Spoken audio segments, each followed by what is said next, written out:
Kittel ಅವರ ಜೀವನ ಮತ್ತು ಸಾಧನೆಗಳು ಹಾಗೂ ಕನ್ನಡ ಸಾಹಿತ್ಯಕ್ಕೆ ಅವರ ಕೊಡುಗೆಗಳನ್ನು ವಿವರಿಸಿ.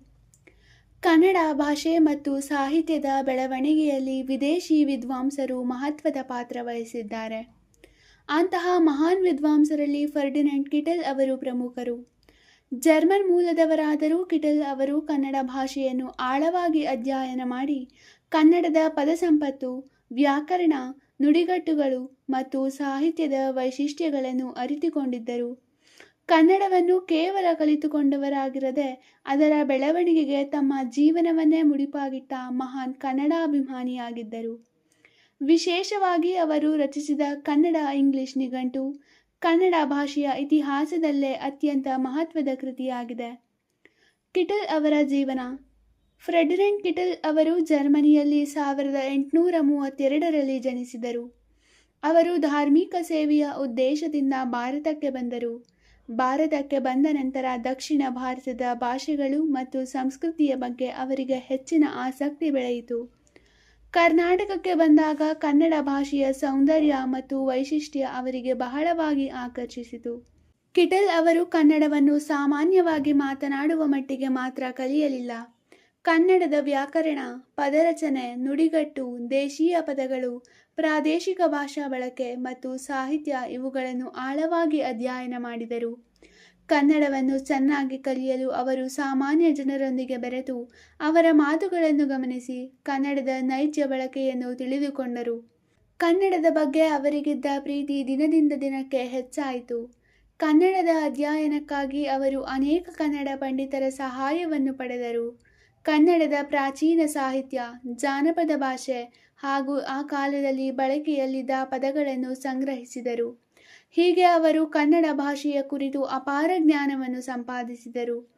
ಕಿಟಲ್ ಅವರು ಮಂಗಳೂರು, ಧಾರವಾಡ ಮತ್ತು ಕರ್ನಾಟಕದ ವಿವಿಧ ಪ್ರದೇಶಗಳಲ್ಲಿ ತಮ್ಮ ಸೇವೆಯನ್ನು ಸಲ್ಲಿಸುತ್ತಾ ಕನ್ನಡ ಭಾಷೆಯ ಅಧ್ಯಯನ ಮತ್ತು ಪ್ರಸಾರಕ್ಕೆ ಶ್ರಮಿಸಿದರು. ಅವರು ಕನ್ನಡವನ್ನು ತಮ್ಮ ಮಾತೃಭಾಷೆಯಂತೆ ಪ್ರೀತಿಸಿ ಕನ್ನಡದ ವೈಜ್ಞಾನಿಕ ಅಧ್ಯಯನಕ್ಕೆ ಬುನಾದಿ ಹಾಕಿದರು. ಕಿಟಲ್ ಅವರ ಪ್ರಮುಖ ಸಾಧನೆಗಳು. ಕಿಟಲ್ ಅವರು ಸಾಧನೆಗಳಲ್ಲಿ ಅತ್ಯಂತ ಪ್ರಮುಖವಾದದ್ದು ಕನ್ನಡ ಇಂಗ್ಲಿಷ್ ನಿಘಂಟಿನ ರಚನೆ. ಹಲವು ವರ್ಷಗಳ ಪರಿಶ್ರಮದ ಫಲವಾಗಿ ಅವರು ಈ ಮಹತ್ವದ ನಿಘಂಟನ್ನು ಸಿದ್ಧಪಡಿಸಿದರು. ಇದರಲ್ಲಿ ಕನ್ನಡದ ಸಾವಿರಾರು ಪದಗಳನ್ನು ಸಂಗ್ರಹಿಸಿ ಅವುಗಳ ಇಂಗ್ಲಿಷ್ ಅರ್ಥವನ್ನು ನೀಡಲಾಗಿದೆ. ಕನ್ನಡದ ವಿವಿಧ ಪ್ರದೇಶಗಳಲ್ಲಿ ಬಳಕೆಯಲ್ಲಿದ್ದ ಪದಗಳನ್ನು ಅವರು ನಿಘಂಟಿನಲ್ಲಿ ಸೇರಿಸಿದರು. ಇದರಿಂದ ಕನ್ನಡ ಭಾಷೆಯ ಪದಸಂಪತ್ತು ಎಷ್ಟು ವಿಶಾಲವಾಗಿದೆ ಎಂಬುದು ತಿಳಿಯಿತು. ಕೇವಲ ಸಾಹಿತ್ಯದಲ್ಲಿ ಕಂಡುಬರುವ ಪದಗಳಲ್ಲದೆ ಜನಸಾಮಾನ್ಯರ ಮಾತಿನಲ್ಲಿ ಬಳಕೆಯಲ್ಲಿದ್ದ ಅನೇಕ ಪದಗಳಿಗೂ ಅವರು ಮಹತ್ವ ನೀಡಿದರು. ಕಿಟಲ್ ಅವರ ಮತ್ತೊಂದು ಪ್ರಮುಖ ಸಾಧನೆ ಎಂದರೆ ಕನ್ನಡ ವ್ಯಾಕರಣದ ಅಧ್ಯಯನ. ಕನ್ನಡ ಭಾಷೆಯ ರಚನೆ, ಪದಗಳ ಬಳಕೆ, ವ್ಯಾಕರಣ ರಚನೆ ಮುಂತಾದವುಗಳನ್ನು ಅವರು ವ್ಯವಸ್ಥಿತವಾಗಿ ಅಧ್ಯಯನ ಮಾಡಿದರು. ಕನ್ನಡ ಭಾಷೆಯನ್ನು ವೈಜ್ಞಾನಿಕ ದೃಷ್ಟಿಕೋನದಿಂದ ಅಧ್ಯಯನ ಮಾಡಲು ಅವರ ಕೆಲಸ ಬಹಳ ಸಹಾಯ ಮಾಡಿತು. ಅವರು ಕನ್ನಡದ ನುಡಿಗಟ್ಟುಗಳು, ಗಾದೆಗಳು ಮತ್ತು ಜಾನಪದ ಬಳಕೆಯ ಪದಗಳನ್ನೂ ಕೂಡ ಸಂಗ್ರಹಿಸಿದರು. ಇದರಿಂದ ಕನ್ನಡದ ಜನಜೀವನ ಮತ್ತು ಸಂಸ್ಕೃತಿಯ ಬಗ್ಗೆ ತಿಳಿದುಕೊಳ್ಳಲು ಸಹಾಯವಾಯಿತು. ಕನ್ನಡ ಸಾಹಿತ್ಯಕ್ಕೆ ಕಿಟಲ್ ಅವರ ಕೊಡುಗೆಗಳು. ಕನ್ನಡ ಇಂಗ್ಲಿಷ್ ನಿಘಂಟು. ಕಿಟಲ್ ಅವರ ಕನ್ನಡ ಸಾಹಿತ್ಯಕ್ಕೆ ನೀಡಿದ ಅತ್ಯಂತ ಅಮೂಲ್ಯ ಕೊಡುಗೆ ಕನ್ನಡ ಇಂಗ್ಲಿಷ್ ನಿಘಂಟು. ಇದು ಕನ್ನಡ ಭಾಷೆಯ ಪದಸಂಪತ್ತನ್ನು ವ್ಯವಸ್ಥಿತವಾಗಿ ದಾಖಲಿಸಿದ ಮಹತ್ವದ ಕೃತಿ. ಈ ನಿಘಂಟಿನಲ್ಲಿ ಕನ್ನಡದ ಅನೇಕ ಪದಗಳಿಗೆ ಇಂಗ್ಲಿಷ್ ಅರ್ಥಗಳನ್ನು ನೀಡಲಾಗಿದೆ. ಒಂದು ಪದದ ಅರ್ಥವನ್ನು ಮಾತ್ರವಲ್ಲದೆ ಅದರ ಬಳಕೆ ಮತ್ತು ಸಂಬಂಧಿಸಿದ ಪದಗಳನ್ನು ತಿಳಿಯಲು ಇದು ನೆರವಾಗುತ್ತದೆ. ಕನ್ನಡ ಭಾಷೆಯನ್ನು ಕಲಿಯುವ ವಿದ್ಯಾರ್ಥಿಗಳು, ಶಿಕ್ಷಕರು, ಸಂಶೋಧಕರು ಮತ್ತು ಅನುವಾದಕರಿಗೆ ಈ ನಿಘಂಟು ಬಹಳ ಉಪಯುಕ್ತವಾಗಿದೆ. ಕನ್ನಡ ಪದ ಸಂಪತ್ತಿನ ಸಂರಕ್ಷಣೆ. ಕಿಟಲ್ ಅವರು ತಮ್ಮ ಅಧ್ಯಯನದ ಸಂದರ್ಭದಲ್ಲಿ ಅನೇಕ ಅಪರೂಪದ ಕನ್ನಡ ಪದಗಳನ್ನು ಸಂಗ್ರಹಿಸಿದರು. ಕೆಲವು ಪದಗಳು ಸಾಮಾನ್ಯ ಬಳಕೆಯಿಂದ ಮರೆಯಾಗುವ ಸಾಧ್ಯತೆ ಇತ್ತು. ಇಂತಹ ಪದಗಳನ್ನು ದಾಖಲಿಸುವ ಮೂಲಕ ಅವರು ಕನ್ನಡದ ಪದಸಂಪತ್ತನ್ನು ಸಂರಕ್ಷಿಸಿದರು. ಅವರು ವಿವಿಧ ಪ್ರದೇಶಗಳಲ್ಲಿ ಬಳಕೆಯಲ್ಲಿದ್ದ ಪದಗಳಿಗೂ ಪ್ರಾಮುಖ್ಯತೆ ನೀಡಿದರು. ಇದರಿಂದ ಕನ್ನಡದ ಪ್ರಾದೇಶಿಕ ವೈವಿಧ್ಯತೆ ನಿಘಂಟಿನಲ್ಲಿ ಪ್ರತಿಬಿಂಬಿತವಾಗಿತ್ತು.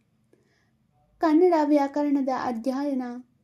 ಕನ್ನಡ ಭಾಷೆಯನ್ನು ವೈಜ್ಞಾನಿಕವಾಗಿ ಅಧ್ಯಯನ ಮಾಡುವಲ್ಲಿ ಕಿಟಲ್ ಅವರ ಕೊಡುಗೆ ಮಹತ್ವದ್ದಾಗಿದೆ. ಅವರು ಕನ್ನಡದ ವ್ಯಾಕರಣವನ್ನು ಕ್ರಮಬದ್ಧವಾಗಿ ಪರಿಶೀಲಿಸಿದರು.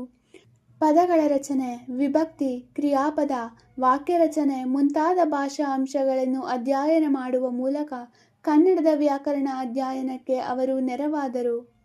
ಕನ್ನಡದ ನುಡಿಗಟ್ಟು ಮತ್ತು ಗಾದೆಗಳ ಸಂಗ್ರಹ. ಕನ್ನಡ ಜನಜೀವನಕ್ಕೆ ಹತ್ತಿರವಾಗಿರುವ ಗಾದೆಗಳು, ನುಡಿಗಟ್ಟುಗಳು ಮತ್ತು ಜಾನಪದ ಪದಪ್ರಯೋಗಗಳು ಕಿಟಲ್ ಅವರು ಸಂಗ್ರಹಿಸಿದರು. ಇವು ಕನ್ನಡಿಗರ ಜೀವನಾನುಭವ, ಜ್ಞಾನ ಮತ್ತು ಸಂಸ್ಕೃತಿಯನ್ನು ಪ್ರತಿಬಿಂಬಿಸುತ್ತವೆ. ಇಂತಹ ಪದಪ್ರಯೋಗಗಳನ್ನು ದಾಖಲಿಸುವುದರಿಂದ ಕನ್ನಡದ ಜಾನಪದ ಭಾಷೆಯು ಸಾಹಿತ್ಯ ಅಧ್ಯಯನ ಭಾಗವಾಯಿತು. ಕನ್ನಡವನ್ನು ವಿದೇಶಿ ವಿದ್ವಾಂಸರಿಗೆ ಪರಿಚಯಿಸಿತು.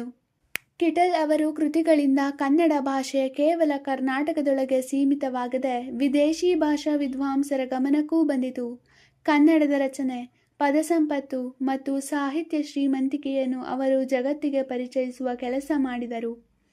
ಕನ್ನಡ ಅಧ್ಯಯನಕ್ಕೆ ವೈಜ್ಞಾನಿಕ ದೃಷ್ಟಿಕೋನ.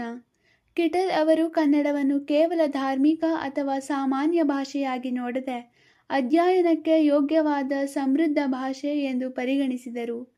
ಭಾಷೆಯ ಪದಗಳು, ವ್ಯಾಕರಣ, ಉಚ್ಚಾರಣೆ, ಬಳಕೆ ಮತ್ತು ಅರ್ಥಗಳನ್ನು ಸಂಶೋಧನಾ ದೃಷ್ಟಿಯಿಂದ ಪರಿಶೀಲಿಸಿದರು. ಇದರಿಂದ ಮುಂದಿನ ಕಾಲದಲ್ಲಿ ಕನ್ನಡ ಭಾಷೆಯ ಕುರಿತು ಸಂಶೋಧನೆ ನಡೆಸುವವರಿಗೆ ಉತ್ತಮ ಮಾರ್ಗದರ್ಶನ ದೊರೆಯಿತು.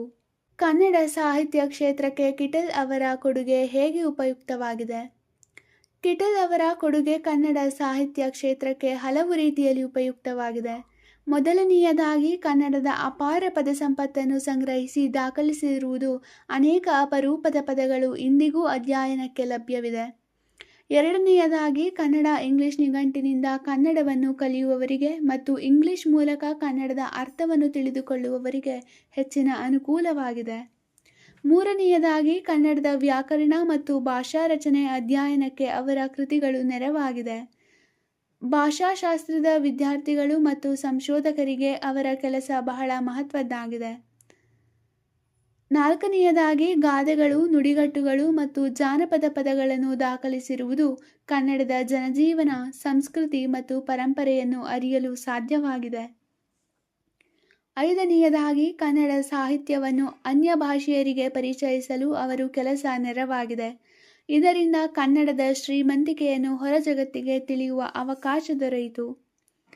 ಆರನೆಯದಾಗಿ, ಮುಂದಿನ ಕನ್ನಡ ನಿಘಂಟುಗಳು ಮತ್ತು ಭಾಷಾ ಅಧ್ಯಯನಗಳಿಗೆ ಕಿಟಲ್ ಅವರ ಕೆಲಸ ಒಂದು ಪ್ರಮುಖ ಆಧಾರವಾಯಿತು. ಒಟ್ಟಿನಲ್ಲಿ ಫರ್ಡಿನೆಂಡ್ ಕಿಟಲ್ ಅವರು ಕನ್ನಡದ ಸೇವೆ ಮಾಡಿದ ಮಹಾನ್ ವಿದ್ವಾಂಸರು.